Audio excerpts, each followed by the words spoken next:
It's a mouthful. Thank you.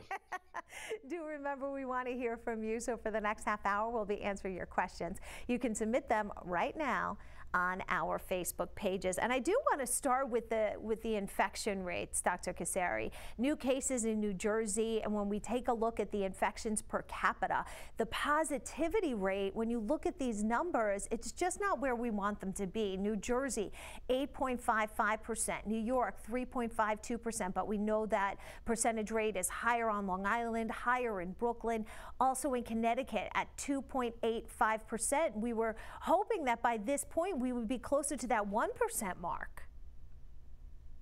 Yeah, I'm going to call this COVID-19 pandemic fatigue. I think people are, well, between opening up dining and opening up activities for people to get together, even with the vaccination rate, and people being fatigued about social distancing and wearing masks is taking an impact. 8% is very high. I would not have thought that a year ago that we would be still at a level for being positive for COVID-19, even with the vaccinations. And we have so many schools that are off this week. And we do, you know, if you take a look at social media, you see a lot of people are traveling. You could take a look at the TSA data as well to see people are flying around the country. Yeah, they're flying around the country with their children. We just came off of, at least in our area, the February break. I don't think that's a coincidence.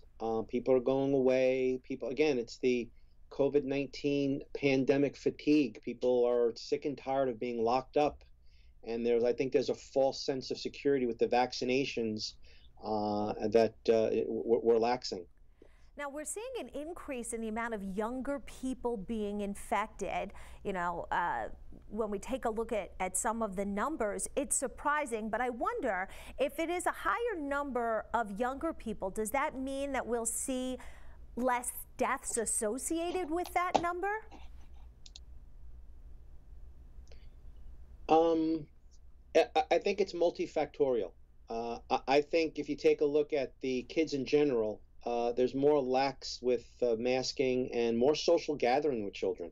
Look at Miami Beach last week, where they had to enforce a lockdown. Kids, just like adults, are more that feeling of being locked up and just wanting to break free. Although schools have been doing a great job at that, I think between the variants, which are more infectious, kids, which can be asymptomatic and carry the virus around, and the fact that there's more social gatherings has really culminated to this 8% rate, and especially in children or younger adults.